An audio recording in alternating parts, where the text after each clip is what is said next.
القيوم نزل عليك الكتاب بالحق مصدقا لما بين يديه وأنزل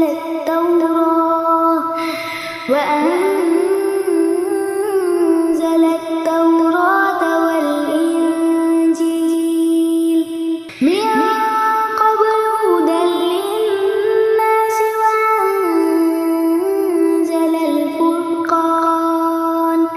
إن الذين كفروا بآيات الله لهم عذاب شديد والله